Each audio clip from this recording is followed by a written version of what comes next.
पहले आप सभी को नमस्कार। आप सभी का इस BWA चैनल पर हार्दिक स्वागत एंड अभिनंदन करती हूँ। मैं आरती यादव आप सभी के लिए लेके आए आज UP BSc nursing previous year question paper solution जो 2023 एंड 24 का पेपर है। इसमें physics, chemistry, biology and nursing aptitude के कुछ क्वेश्चन आपके हैं। जितने भी क्वेश्चन मुझे मिले वो सारे क्वेश्चन मैंने टाइप किए। पर यदि आपको ये विश्वास नहीं है कि ये पेपर रियल का है तो आप उन बच्चों से जाके पूछ सकते हैं जिन बच्चों ने 2023 या 24 में एग्ज़ाम दिया था।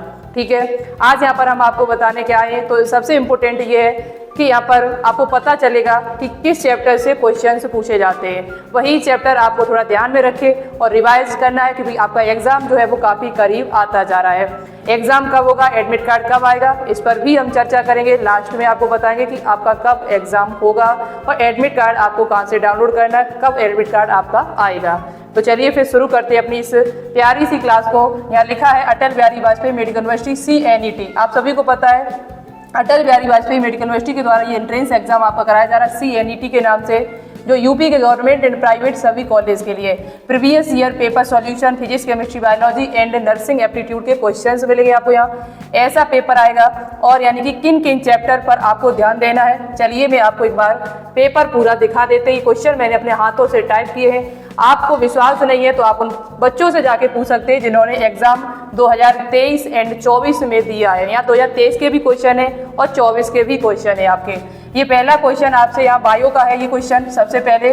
और ये बायो का क्वेश्चन जो है वो याद रखिए किस चैप्टर से है, आपको बता देंगे हम ये भी कि ये किस चैप्टर से क्वेश्चन आया हुआ है।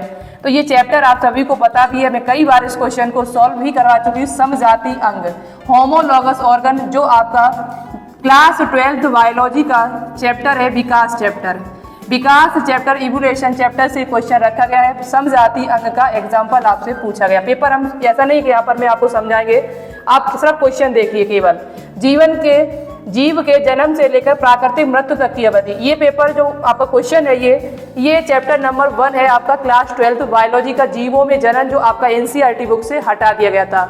लेकिन ये क्वेश्चन 2023 में फिर भी आया था। यहाँ पर ये क्वेश्चन था आपका कि जीवों में जन्म से लेकर प्राकृतिक मृत्यु तक की अवधि को क्या कहते हैं, तो उसे हम क्या कहते हैं, जीवन अवधि कहते हैं, लाइफ स्पैन कहते हैं। यदि आप इसका आंसर जानना चाहो तो इसका आंसर आपका यहाँ पर क्या हो जाएगा, तो मनुष्य का हाथ भी है, घोड़े के अग्रपात की अस्थियां भी है, कांटे, बोगनविलिया के कांटे, कुकुरबिटा के प्रतान, ये सभी इसी के एग्जाम्पल है। ये पेपर में आपको सॉल्व करा देंगे। यदि आप बताएंगे तो 3 बजे क्लास में करवा भी देंगे। निम्नलिखित में से कौन सा रोग प्रोटीन की कमी से होता है। ये चैप्टर जो आपका पोषण चैप्टर है, न्यूट्रिशन से संबंधित जो क्वेश्चन आपसे पूछे जाते हैं। यहाँ पर ये नर्सिंग एप्टीट्यूड में भी पूछा जा सकता है और बायोलॉजी में भी ये क्वेश्चन आपसे पूछा जा सकता है। कई बार हमने अपनी क्लास में क्वेश्चन को सॉल्व भी कराया है। प्रोटीन की कमी से रोग आपसे पूछा गया था। नेक्स्ट क्वेश्चन फिजिक्स का क्वेश्चन है, ऑप्टिकल फाइबर। कई बार ये क्वेश्चन मैंने अपनी क्लास में कराया है। ऑप्टिकल फाइबर, मृग मरीचिका, ये हीरे का चमकना, ये किसका एग्जाम्पल है, तो आप मुझे कमेंट करके बता भी सकते हैं। नेक्स्ट क्वेश्चन पूछा गया था, कौन सी मुक्त अवस्था में धातु, ये केमिस्ट्री का क्वेश्चन है, धातु अधातु चैप्टर से। धातु अधातु, ये पीछे वाला जो क्वेश्चन था आपका, ये ऑप्टिकस जो प्रकाशिकी चैप्टर है क्लास 12th फिजिक्स का, उससे ये क्वेश्चन रखा गया था। उसके बाद ये केमिस्ट्री का क्वेश्चन है, आप इसका आंसर बता सकती है, नहीं तो मैं आपको सॉल्व करा देंगे। तो आज मुझे कमेंट करोगे कि मैम इस पेपर को सॉल्व करा दो, तो 3 बजे वाली क्लास में हमें आपको सॉल्व भी करा देंगे डिटेल से। इसके साथ में जो भी क्वेश्चन और भी बनेंगे वो भी आपको करा देंगे। चुंबकीय क्षेत्र की इकाई, कई बार ये क्वेश्चन मैंने कराया, फिजिक्स का क्वेश्चन है 12th क्लास का। ये क्वेश्चन कई बार एग्जाम में क्लासों में हुआ है। यहाँ पर कौन सा संयोजी ऊतक मांसपेशियों को हड्डी से जोड़ता है, कंडरा, स्नायु दोनों। ये आप संयोजी ऊतक जो ब्लड चैप्टर है आपका 11th क्लास में या फिर 10th क्लास में, उसमें आप पढ़ सकते हैं, बेसिक क्वेश्चन है ये।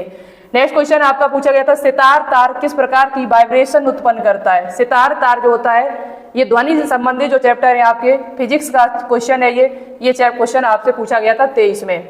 नेक्स्ट क्वेश्चन पूछा गया था, मानव शरीर का रक्त बैंक किसे कहा जाता है। रक्त बैंक रक्त से संबंधित क्वेश्चन है आपका, ह्यूमन फिजियोलॉजी में आपको मिल जाएगा। और ह्यूमन फिजियोलॉजी हम आपको कल नहीं बल्कि परसों यहाँ पर एक दो दिन में आपको ह्यूमन फिजियोलॉजी भी मैं कराने वाली हूँ। पूरी ह्यूमन फिजियोलॉजी आपके लिए लेके आएंगे। ठीक है, निम्न में से कौन सा इंसुलेटर का उदाहरण, ये भी आपका किसका क्वेश्चन है, फिजिक्स का क्वेश्चन है। इंसुलेटर आपसे पूछा गया यहाँ पर। नेक्स्ट क्वेश्चन है आपका फिजिक्स का, विद्युत धारा की SI इकाई आपसे पूछी गई है।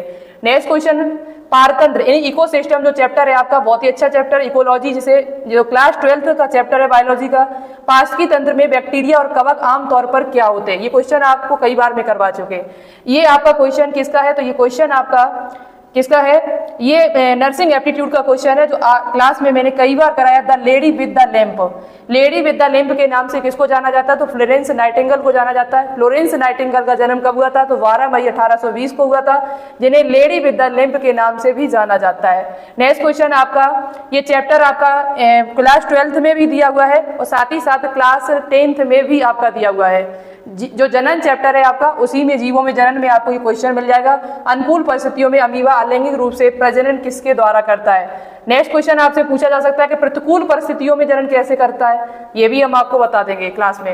रासायनिक रेशम से बना होता है, अब ये चैप्टर हटा दिया गया, इस वजह से मैंने नहीं कराया, और लेकिन यहाँ पिछले 23 या 24 में क्वेश्चन पूछा जा चुका है। रासायनिक रेशम से बना होता है, रासायनिक जो रेशम है वो किसका बना होता है, केमिस्ट्री का क्वेश्चन है ये।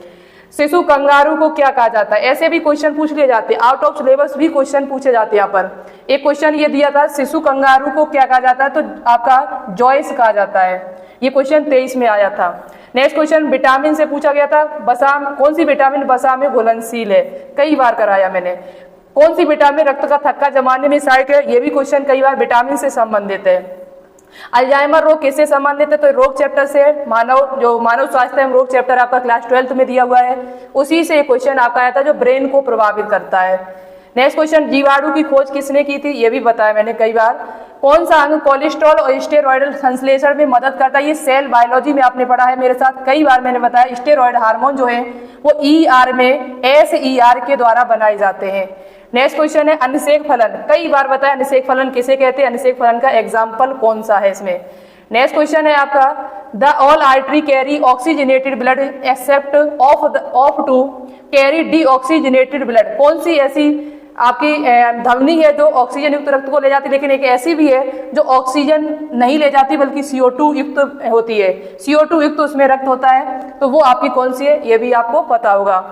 क्वेश्चन आया था प्लांट हार्मोन चैप्टर से, plant hormone IAA inhibit the growth of, IAA का कहां पर पाया जाता है, किसकी ग्रोथ को इनहिबिट करता है, ये क्वेश्चन प्लांट हार्मोन से दिया हुआ है। शुक्राणु का कौन सा भाग अगुणित गुणसूत्र धारण करता है, ये भी आपका मानव जनन से क्वेश्चन है आपका। नेक्स्ट क्वेश्चन है विषाणु के पास क्या होता है, ये विषाणु से संबंधित है, आपका क्लास 11th में आपको मिल जाएगा। स्थलीय पौधों में प्रकाश संश्लेषण में प्रयुक्त जल किसके ग्रहण किया जाता है, ये प्रकाश संश्लेषण फोटोसिंथेसिस आपको क्लास 10th में भी मिल जाएगा, साथ ही साथ आपको क्लास 11th में भी मिल जाएगा ये, ठीक है। बायोलॉजी का क्वेश्चन है, ये भी बायोलॉजी का क्वेश्चन है, निम्न में से कौन सी संरचना प्रोकैरियोटिक में नहीं पाई जाती, सेल चैप्टर से क्वेश्चन है। Cell chapter very important chapter है। ग्रीन हाउस प्रभाव के लिए कौन सी गैस जिम्मेदार है, तो ये भी क्वेश्चन आपके ग्रीन हाउस गैस, वैसे तो ये चैप्टर 16 जो लास्ट चैप्टर था पर्यावरण के मुद्दे, उसमें ये क्वेश्चन था आपका, लेकिन वो चैप्टर आपका हटा दिया गया है। फिर भी आप जनरल साइंस में इसे जरूर पढ़ते रहें, क्योंकि ये चैप्टर आपको 10th में जनरल साइंस में मिल जाएगा, 10th लेवल तक तो है ये। स्मॉलेस्ट यूनिट ऑफ किडनी, ये किडनी की इकाई पूछी गई है, कई बार मैंने आप सभी को बताई। Node of Ranvier, node of Ranvier मैंने बताया आपको कहाँ पाए जाते हैं, तो तंत्रिका कोशिका में पाए जाते हैं, एक्सोन पार्ट में। उसके बाद which pairs of bacterial disease, bacteria से होने वाली बीमारी आपसे पूछी गई थी, उसमें ऑप्शन मेरे पास नहीं बच्चों ने भेजे थे, बच्चों के द्वारा जो क्वेश्चन भेजे गए वही मैंने यहाँ पर टाइप किए हैं, पिछले ईयर के टाइप क्वेश्चन रखे, मैंने सोचा आपको पेपर को दिखा दिया जाए। आप बच्चा कमेंट करते हो कि मुझे पेपर दिखा दो एक बार।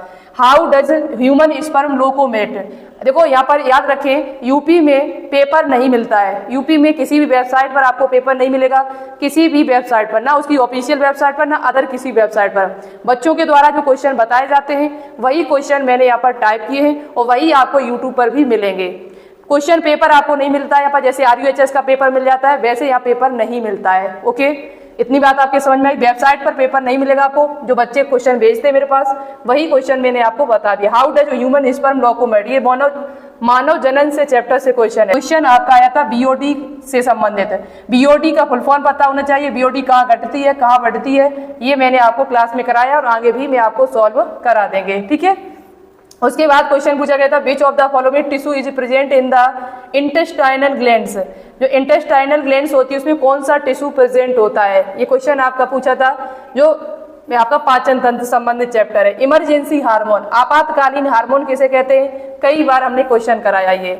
The other name of gynoecium, gynoecium का दूसरा नाम क्या है, ऑप्शन नहीं दिया था, ऐसे ही बच्चों ने मेरे पास भेजा, वैसे हमने आपको करा दिया।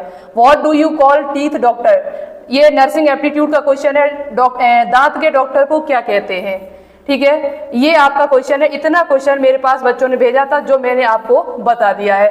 अब यहाँ पर हम बात कर लेते हैं कि आपका, यदि आप बताएंगे मुझे तो मैं आपको यहाँ पर पेपर भी सॉल्व करा देंगे। और भी क्वेश्चन मेरे पास रखे हैं केमिस्ट्री के, उनको भी मैं आपको करा सकती हूँ। यदि आप कमेंट करेंगे कि मैम ये पेपर जो है वो आप सॉल्व करवा दीजिएगा, तो मैं सॉल्व भी करवा देंगे आपको। और क्वेश्चन तुम्हारे पास रखे हैं पिछली ईयर की, तो मेरे पास भेज देना, मैं उनको भी सॉल्व करवा देंगे। लेकिन यहाँ पर आप बात कर लेते हैं कि यूपी बीएससी नर्सिंग का पेपर कब होगा, क्या एग्जाम की डेट चेंज है यहाँ पर, और एडमिट कार्ड आपका कब आएगा। तो सुनिए मेरी बात को ध्यान से, वही बात बार बार मेरे पास कमेंट आ रहा है, तो इस वजह से मुझे यहाँ पर बताना पड़ रहा है। यूपी सी नेट का जो एग्ज़ाम है वो अभी यहाँ पर डेट कोई भी चेंज नहीं हुई है। अभी आपकी जो डेट है वो वही 21 मई डेट है। 21 मई को ही आपका अभी एग्ज़ाम है। ऑफिशियल कोई भी नोटिस यहाँ पर जारी नहीं हुआ अभी। ये आपको क्लियर कब पता चलेगा, तो ये 14 मई को पता चल जाएगा। 14 मई को आपका क्या आएगा, तो एडमिट कार्ड आएगा। 14 मई को आपका एडमिट कार्ड आएगा, तभी आपको क्लियर पता चल जाएगा कि पेपर 21 मई को होगा या नहीं होगा। यहाँ पर 14 मई को आपका एडमिट कार्ड आ जाएगा, और यदि नहीं आता है तो समझ जाना कि डेट आपकी एग्जाम की चेंज हो गई। अभी आप फिलहाल में 21 मई को ध्यान में रखते हुए अपनी तैयारी को बढ़ाए रखें, अच्छे से करिएगा, मेहनत कर लीजिए। थोड़ा ज़्यादा टाइम आपके पास नहीं है, यहाँ पर अच्छे से चीज़ों को रिवाइज करें। मैं यही कहना चाहेंगे आपसे कि जितना हो सके उतना रिवीजन करें। अब आपने जो नोट्स बना रखे उनका रिवीजन करिए, उनको बार बार रिवाइज करिए। यदि क्लास में यूट्यूब पर क्वेश्चन वही करा जा रहे हैं, रिवाइज करवा जा रहे हैं, तो फिर रिवीजन आप यूट्यूब से भी कर सकते हो। ऐसी कोई बड़ी बात नहीं है। जो आप अपनी कॉपी से करेंगे वो यूट्यूब से भी रिवाइज कर सकते हैं, क्लास को ऑनलाइन लेकर भी। और आपको यदि कॉपी से रिवाइज करना अच्छा लगता है तो कॉपी से भी रिवाइज कर सकते हो, कोई बड़ी बात नहीं है। लेकिन आपको रिवीजन जरूर करना है, बिना रिवीजन के आप वहाँ पर कुछ भी नहीं कर सकते हैं। तो ये थी जानकारी जो आप सभी को मैंने देने की कोशिश की है। आप बताएंगे तो मैं इस पेपर को क्लास में सॉल्व भी करवा देंगे, ठीक है। तो आज के लिए इतना ही, मिलते एक नई वीडियो के साथ, नई इन्फॉर्मेशन के साथ। आप सभी का सपोर्ट और प्यार इसी प्रकार से बना रहे। वीडियो को लाइक, शेयर एंड चैनल को सब्सक्राइब जरूर करिएगा। Thank you so much, all the best. जय हिंद, जय भारत।